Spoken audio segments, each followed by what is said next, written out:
fish game.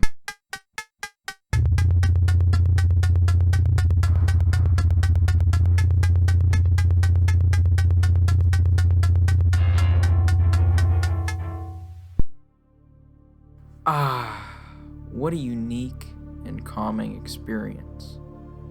Just listen to the music. There's no other game like this at all. How nice it is just to collect resources and do basically anything we want in this vast ocean. No other game. Actually, this does remind me of one other game, that Abzu game. That one's pretty good. That one's also nice and relaxing. And nope, this game is actually terrifying. I tricked you. Oh my god, you're such a... Yup, that's... You see, this is a lot different than a game like Abzu, which empowers the player and makes them feel like they can do anything. Actually, if this game's gonna keep coming up, let's just talk about it. Now, Abzu is, on paper, a similar experience, but is, in practice, extremely different. First off, it takes place on a world very similar to ours, with similar fauna and flora. And even being an extremely linear game, it helps the player feel powerful and free. Subnautica, on the other hand, even though it is open world, makes you feel powerless and confined, because there's always a real threat at any given time. Also, Subnautica takes place on an entirely alien world, which doesn't seem scary until you really think about it. To quote renowned horror writer Stephen King, "True terror is when you come home and notice everything you own has been taken away and replaced with an exact substitute." Everything about the Subnautica ocean mirrors our own. The fish in the shallows are colorful and harmless. As we go deeper, we notice stalkers, which obviously mirror sharks, though are more aggressive than some shark species. And even then, they still ignore you, just like real sharks. The reefbacks obviously mirror whales in their size, non-aggression, and of course their signature.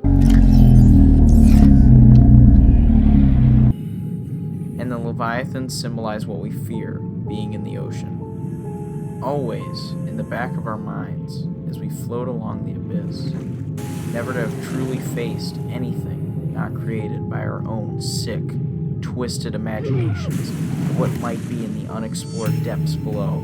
In this game, however, it isn't a fantasy.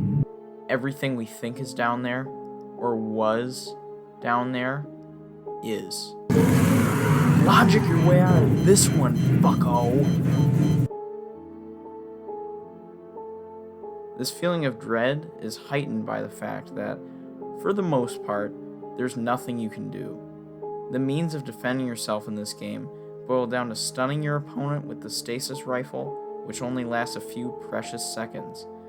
And for damage, all you have is a knife, which takes at least 20 minutes to kill anything with.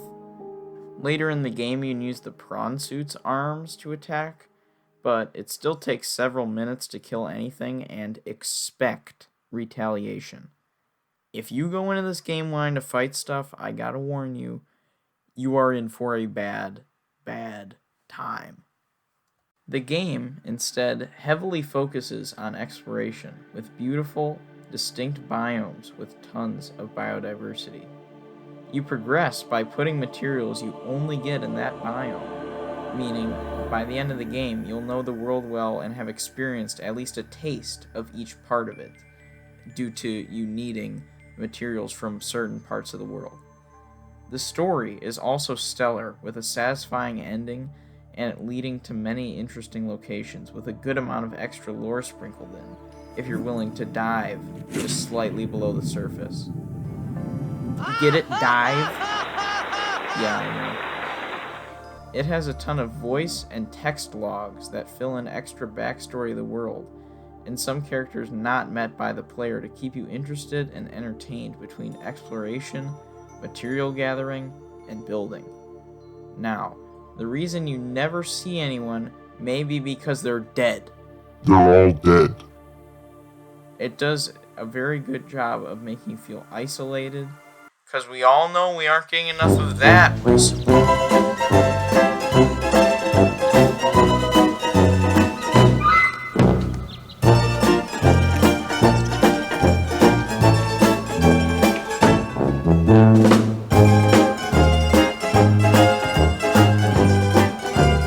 It really makes you want to see any other person.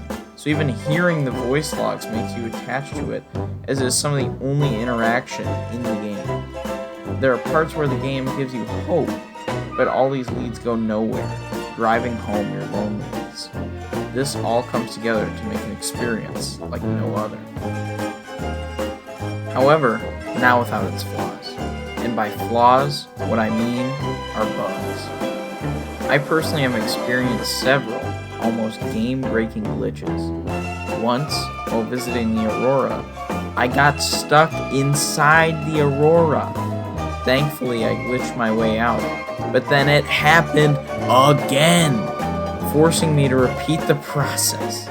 At some points in games, I, as well as others, have experienced our prawn suits literally just break and not let us use the boosters, getting us stuck in depths of the ocean, making us either brute force our way out or make a whole other prawn suit and leave the original to die. Also, from what I've heard, the VR is completely broken. I've never tried it, but I've even heard some suggest that the developers remove the advertising that says it's VR compatible entirely. This isn't even mentioning the well-known issue of pop-in, which has been noticed by just about absolutely everyone. However, these issues are negligible compared to the incredibly unique experience of underwater exploration and goes against everything a game of this type usually is, adding horror elements and adding themes of non-violence, removing all the combat that these games typically have. This experience is not one to miss out on. Oh, by the way, thanks for claiming my video on the royalty-free music, which I gave credit to, YouTube. Real cool. I don't make money from these videos, I just thought it was funny. But still, how could you do this to me, Vivano? How could you do this to me? Also, a quick rip to all my Marky fans that you can't see the CSGO video anymore. Big rips.